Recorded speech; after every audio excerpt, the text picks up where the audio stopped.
नमस्कार दोस्तों, स्वागत है आपका हमारे इस YouTube channel Mridha Acer classes में। तो जैसा कि इसकी पिछले वीडियो में हम इस्लाम धर्म के उदय, इस्लाम धर्म के प्रवर्तक एवं उसकी विशेषताओं के बारे में पढ़ चुके हैं। आज का जो हमारा विषय है गाजी। अब देखिए, सबसे पहला जो हमारा टॉपिक है वो है गाजी। गाजी का मतलब क्या है? तो आप सबने गाजी के बारे में ज़रूर पढ़ा होगा, उसके बारे में ज़रूर जानते होंगे। आज हम इसके बारे में गहन विश्लेषण करेंगे। जैसे गाजी कहते किसे हैं? तो गाजी का मतलब होता है धर्म का रक्षक या इस्लाम का रक्षक या शत्रुओं का नाश करने वाला। समझ गया? तो गाजी का जो शाब्दिक अर्थ है, उसका जो मतलब है धर्म का रक्षक या इस्लाम का रक्षक या शत्रुओं का नाश करने वाला।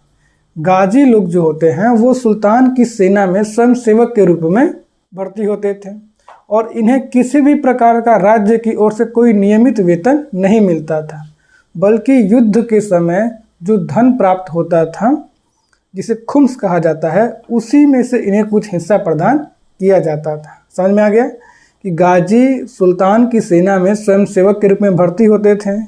ये धर्म के प्रवर्तक या धर्म के रक्षक, इस्लाम के रक्षक या शत्रुओं के नाश करने वाले के रूप में जाने जाते थे। ये एक उपाधि के तौर में भी इस्तेमाल किया जाता था। इन्हें राज्य की ओर से कोई नियमित वेतन नहीं मिलता था। जो युद्ध होता था, जिस युद्ध में ये भाग लेते थे, उस युद्ध से जो धन प्राप्त होता था, जिसे खुम्स कहा जाता है, उसी खुम्स में से कुछ हिस्सा इन्हें प्रदान किया जाता है। ये तो गाजी का मतलब समझ गए। अब इसमें जो सबसे महत्वपूर्ण टॉपिक है कि इसमें कुछ ऐसे नाम आते हैं जो बहुत इम्पोर्टेंट है। पहला, महमूद गजनवी पहला सुल्तान था जिसने गाजी की उपाधि धारण की थी। ठीक है, आप इसको बहुत अच्छी तरह से जानते होंगे कि अगर आपके सामने ये सवाल आता भी तो आप इसको सही कर देते, क्योंकि ये बहुत ही सर्वमान्य सवाल है। अक्सर सवाल एग्जाम्स में पूछे जा चुके हैं या आप किसी भी किताब में पढ़ेंगे तो इसके बारे में आपको अवश्य मिल जाएगा कि पहला गाजी कौन था या पहला सुल्तान कौन था जिसने गाजी की उपाधि धारण की थी। तो वो हो जाएगा महमूद गजनवी। ठीक है, अब दूसरा नाम आता है जो बहुत इम्पोर्टेंट है, वो है गियासुद्दीन तुगलक। गियासुद्दीन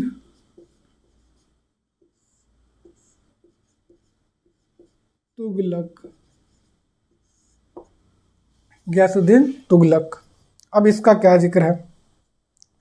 ऊपर हमने पढ़ा कि महमूद गजनवी पहला सुल्तान था जिसने गाजी की उपाधि धारण की। गियासुद्दीन तुगलक ने भी गाजी की उपाधि धारण की थी। ठीक है, अब इसके बारे में सवाल क्या आता है या ये इम्पोर्टेंट क्यों है? तो गियासुद्दीन तुगलक दिल्ली सल्तनत का पहला ऐसा सुल्तान था। गियासुद्दीन तुगलक दिल्ली सल्तनत का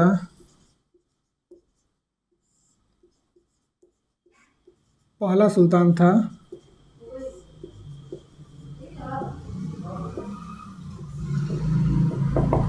जिसने गाजी की उपाधि धारण की थी। ठीक है, तो अगर आपसे सवाल पूछे कि भारत का पहला सुल्तान कौन था जिसने गाजी की उपाधि धारण की, तो वो था गियासुद्दीन तुगलक। या आपसे ये सवाल पूछे कि दिल्ली सल्तनत का पहला सुल्तान कौन था जिसने गाजी की उपाधि धारण की थी, तो वो था गियासुद्दीन तुगलक। इसके बाद अगला नाम आता है बहलोल लोदी।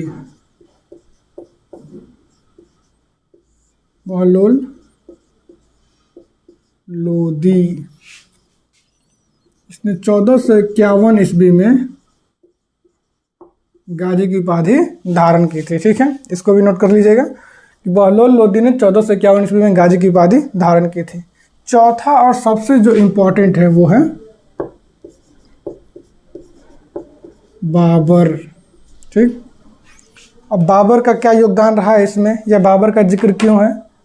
तो बाबर, अगर इसके बारे में प्रश्न पूछे या इससे अक्सर प्रश्न आता है कि मुगल साम्राज्य का पहला सुल्तान या शासक कौन था जिसने गाजी की उपाधि धारण की, तो वो था बाबर। बाबर ने 15 मार्च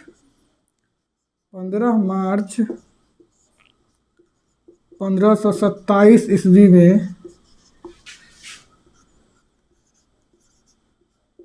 खानवा के युद्ध में, खानवा के युद्ध में गाजी की उपाधि धारण की थी। ठीक है, बाबर के बारे में सबसे महत्वपूर्ण क्या है, तो बाबर ने 15 मार्च 1527 ईस्वी में खानवा के युद्ध में गाजी की उपाधि धारण की थी। अब देखिए, खानवा का युद्ध किसके बीच लड़ा गया था, बाबर और मेवाड़ के राजा राणा सांगा।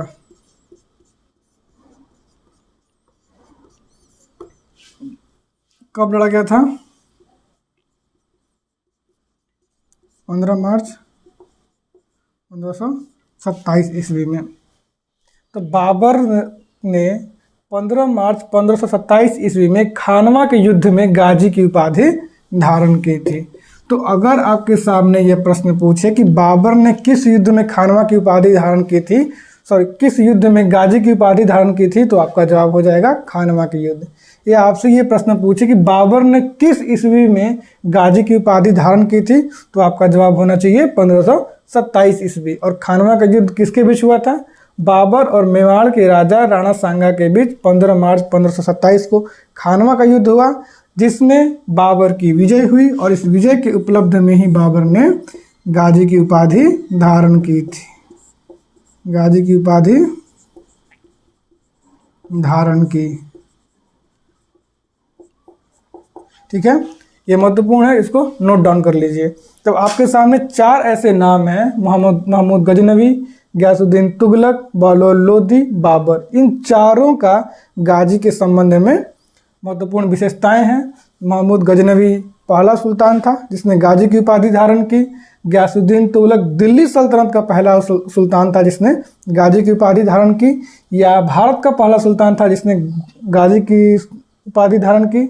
बहलोल लोदी ने 1451 ईस्वी में गाजी की उपाधि धारण की। इसके बाद चौथा आता है बाबर, जिसने 15 मार्च 1527 ईस्वी में खानवा के युद्ध में गाजी की उपाधि धारण की थी। ठीक है, तो इसको आप नोट डाउन कर लीजिए। और अगर आपको ये हमारा वीडियो अच्छा लग रहा होगा तो लाइक शेयर सब्सक्राइब जरूर कीजिएगा। ठीक है, चलिए आगे बढ़ते हैं। तो अगला जो हमारा टॉपिक है वो है खलीफा। तो सबसे पहले हम खलीफा के बारे में जानेंगे, खलीफा कहते किसे हैं। तो खलीफा किसे कहा जाता था, तो खलीफा का मतलब होता है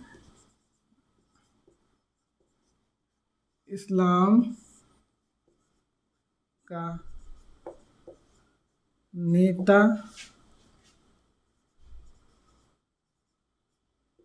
खुदा का प्रतिनिधि, एवं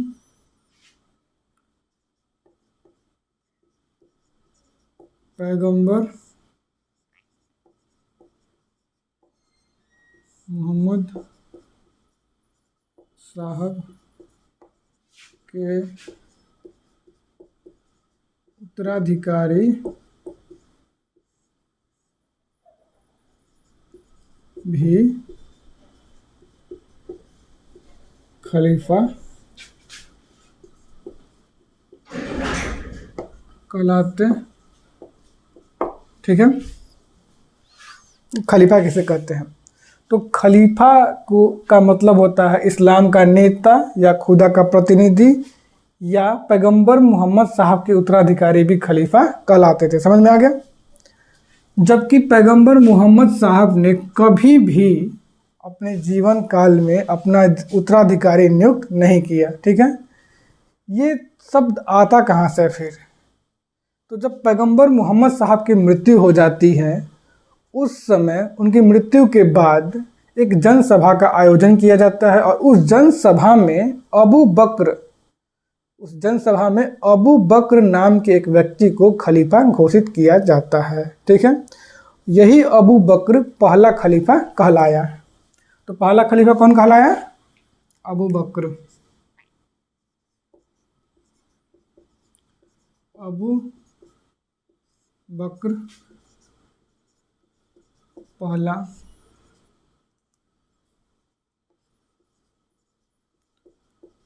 खलीफा। समझ में आ गया?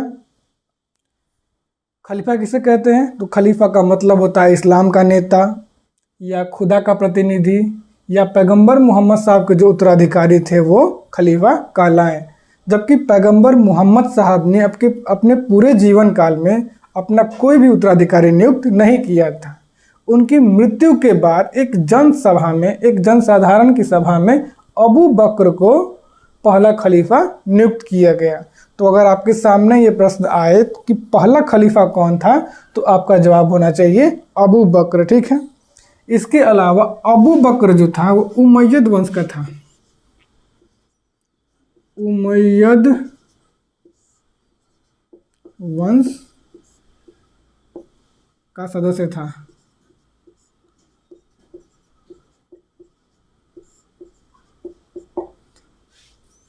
अबू बकर किस वंश का सदस्य था?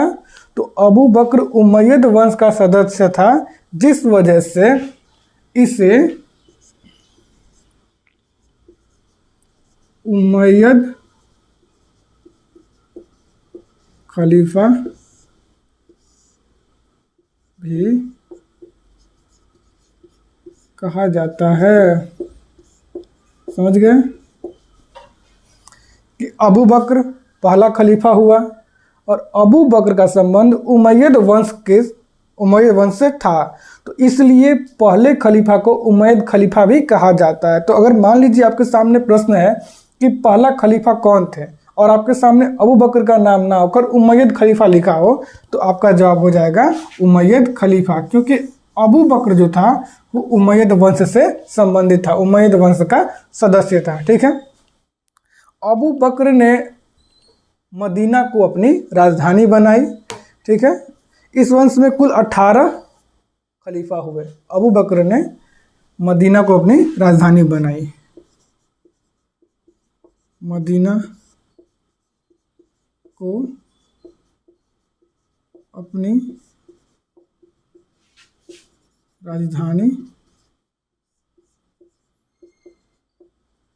बनाई। ठीक है। अबू बकर ने मदीना को अपनी राजधानी बनाई। ठीक है। इसमें कुल यानी उमैयद वंश में कुल 18 खलीफा हुए। कुल 18 खलीफा कुल 18 खलीफा हुए। समझ में आ गया? इसके बाद आता है जो अगले खलीफा थे वो थे उमर खलीफा। अगले खलीफा उमर खलीफा। अब इनकी विशेषता क्या थी? पहला खलीफा अबू बकर, दूसरा उमर खलीफा। तो उमर खलीफा दूसरे खलीफा थे। ठीक है। इनको आदर्श खलीफा भी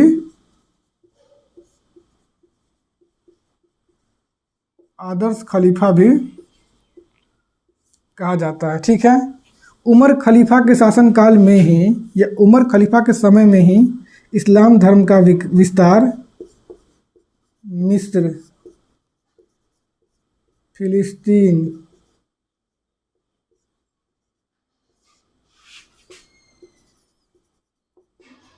ईरान,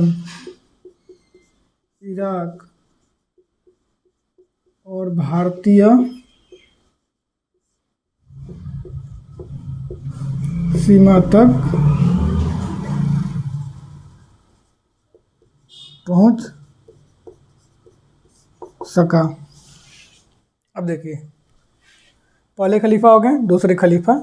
उमर खलीफा दूसरे खलीफा थे जिन्हें आदर्श खलीफा भी कहा जाता था, और उमर खलीफा के ही शासनकाल में मिस्र, फिलिस्तीन, ईरान, इराक और भारतीय सीमा तक इस्लाम धर्म का विस्तार हो सका। ठीक है। तो इस्लाम धर्म के विस्तार के रूप में इनका महत्वपूर्ण योगदान है। तो अगर आपसे सवाल पूछे कि इस्लाम धर्म का विस्तार किस खलीफा के शासनकाल में ईरान, इराक और भारतीय सीमा तक पहुंच सका था, तो आपका जवाब होगा उमर खलीफा। और इनकी एक और महत्वपूर्ण विशेषता है कि उमर खलीफा के शासनकाल में ही 636 ईस्वी में बम्बई के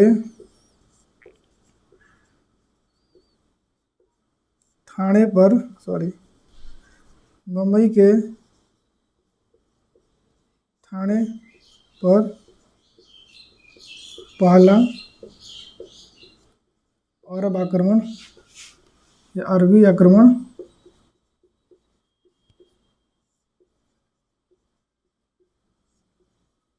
हुआ था जो विफल रहा।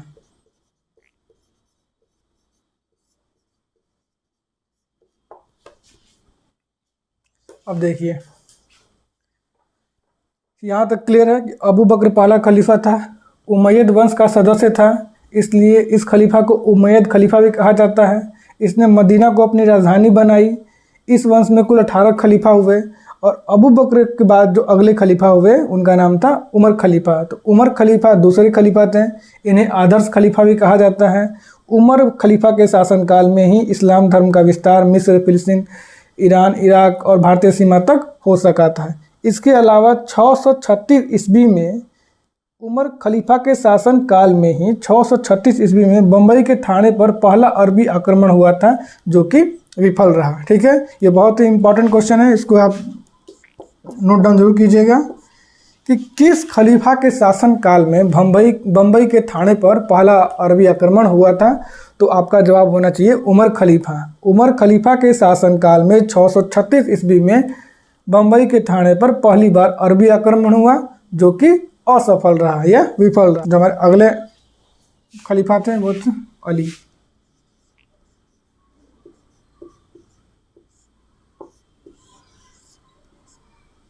अली संभवतः चौथे खलीफा थे। इन्होंने मदीना के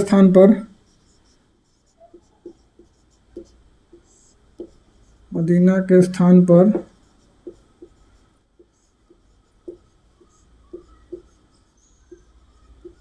कूफा, जिसे दमिश्क भी कहा जाता है,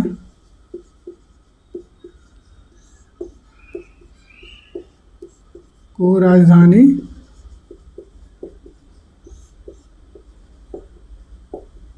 बनाई। ठीक है, इसके अलावा 656 ईस्वी में पैगंबर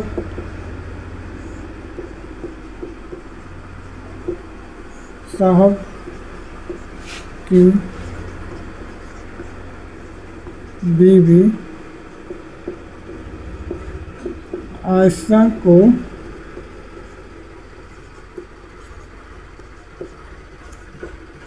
बसरा में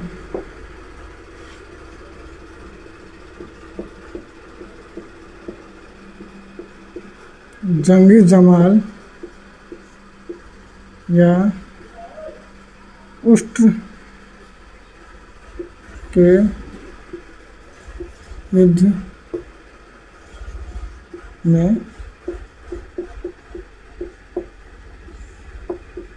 पराजित किया था। क्लियर है ये? अगले जो खलीफा थे वो कौन थे? इसके पहले खलीफा में हम पढ़ चुके हैं अबू बकर और उमर खलीफा के बारे में। इसके बाद अगले खलीफा कौन हुए? अली। अली ने मदीना के स्थान पर कूफा, जिसे दमिश्क भी कहा जाता है, को अपनी राजधानी बनाई। और इनकी जो सबसे महत्वपूर्ण विशेषता थी कि अली ही वो खलीफा थे जिन्होंने 656 ईस्वी में पैगंबर मोहम्मद साहब की बीवी आयशा को बसरा में जंगे जमाल या उष्ट्र के युद्ध में पराजित किया था। तो अगर आपसे ये सवाल पूछे कि जंगे जमाल या उष्ट्र का युद्ध कब हुआ था, तो आपका जवाब होगा 656 ईस्वी। ये भी बहुत इम्पोर्टेंट है, जंगे जमाल या उष्ट्र का युद्ध। तो आपसे अगर पूछे कि जंगे जमाल या उष्ट्र का युद्ध कब हुआ था, तो आपका जवाब होगा 656 ईस्वी में। इसके अलावा अगर आपसे ये सवाल पूछता है कि जंगे जमाल या उष्ट्र का युद्ध किनके बीच हुआ था, तो पैगंबर मोहम्मद साहब की बीबी आयशा और अली के बीच। समझ में आ गया आपको? ये अली जो खलीफा थे उनकी विशेषता थी।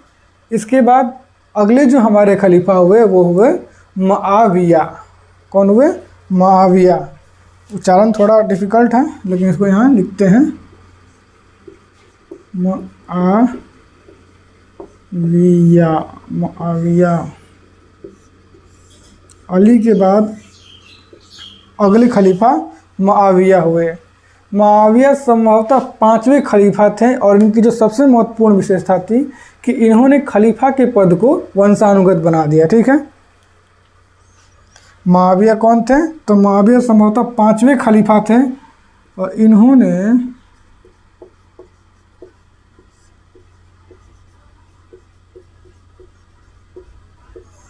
खलीफा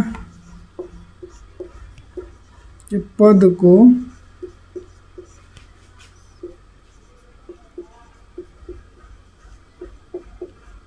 वंशानुगत बना दिया। ठीक है, ये सबसे इम्पोर्टेंट है। तो जो अगले खलीफा थे मुआविया, उनकी क्या विशेषता थी? इन्होंने खलीफा के पद को वंशानुगत बना दिया। खलीफा के पद को वंशानुगत बना दिया। जो अगले हमारे खलीफा हैं उसके बारे में पढ़ेंगे। तो चलिए देखते हैं अगले खलीफा के बारे में। अब देखिए, अगले जो खलीफा हुए वो हुए अब्बासी खलीफा। इससे पहले जो खलीफा थे वो कौन थे? उमैयद खलीफा थे, क्योंकि वो उमैयद वंश से संबंधित थे। अगले जो खलीफा हुए वो हुए अब्बासी खलीफा, क्योंकि इनका संबंध अब्बासी वंश से था। ये अब्बासी वंश से संबंधित थे, अब्बासी वंश से संबंधित है, इसलिए इसको अब्बासी खलीफा भी कहा जाता है। तो इनका जो पहला खलीफा हुआ वो हुआ अबू अब्बास। ठीक है, इनका पहला खलीफा कौन हुआ? अबू अब्बास।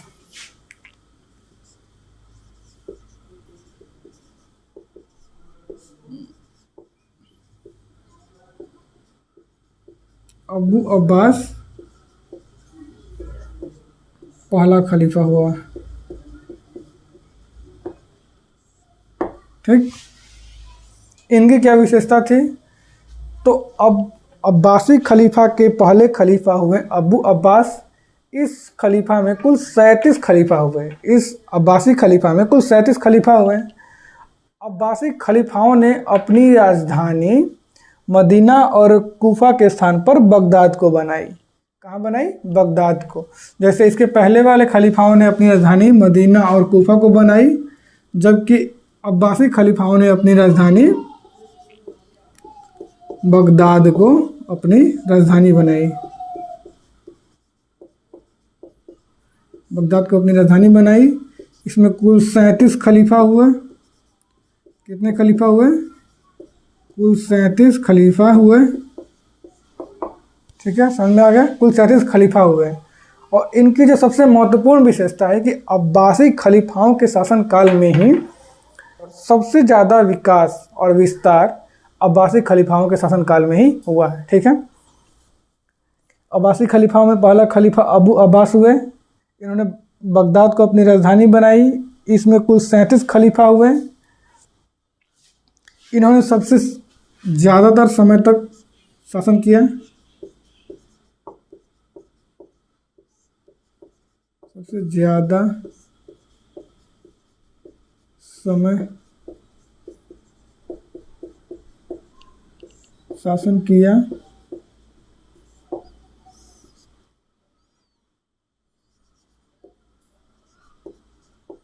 इनके समय में इस्लाम धर्म में सबसे ज़्यादा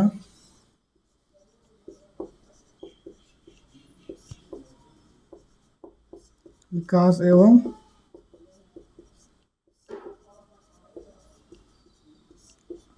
विस्तार हुआ। ठीक है, देखिए इसके पहले हम किसके बारे में पढ़े थे? तो वो थे उमैयद खलीफा अबू बकर।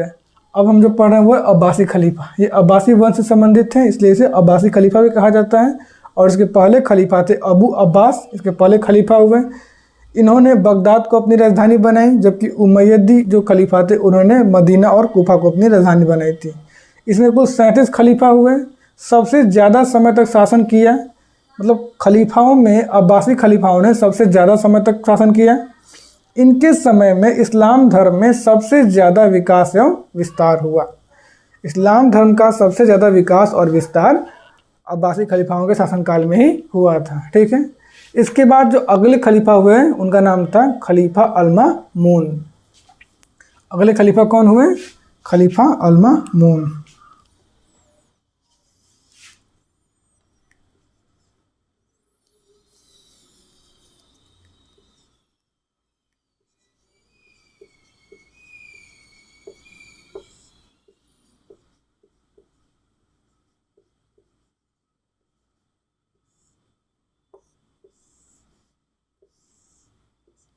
खलीफा अल-मामून, ठीक ना। तो खलीफा अल-मामून, इनकी विशेषता क्या थी? तो इनकी जो सबसे महत्वपूर्ण विशेषता थी कि खलीफा अल-मामून ने एक अनुवाद विभाग, या इस प्रकार से कहें तो एक अनुवाद विभाग, तो ग्रंथों का अरबी में अनुवाद करने के लिए एक अनुवाद विभाग या ज्ञान विभाग की स्थापना की, जिसका नाम था बैत उल हिकमत। बैतुल हिकमत क्या था? यह एक अनुवाद विभाग या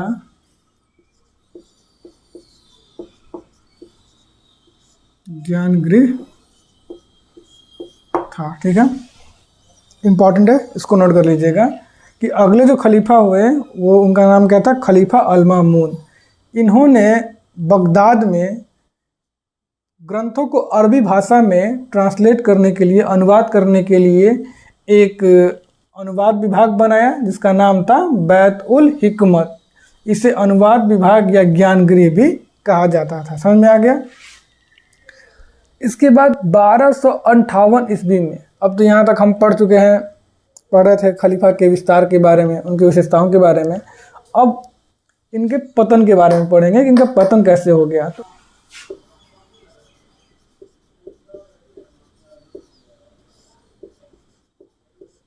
खलीफा का अंत,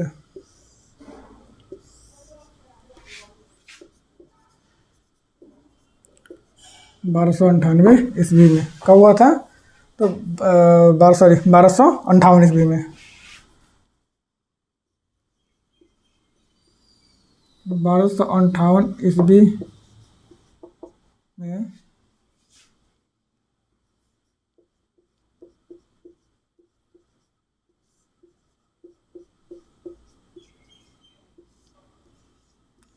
मंगोल शासक हलाकू ने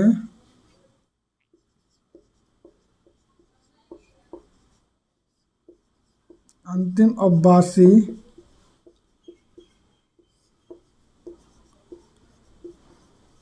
खलीफा और मुस्तसिम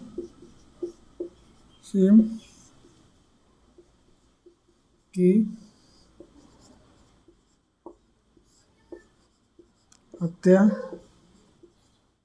करके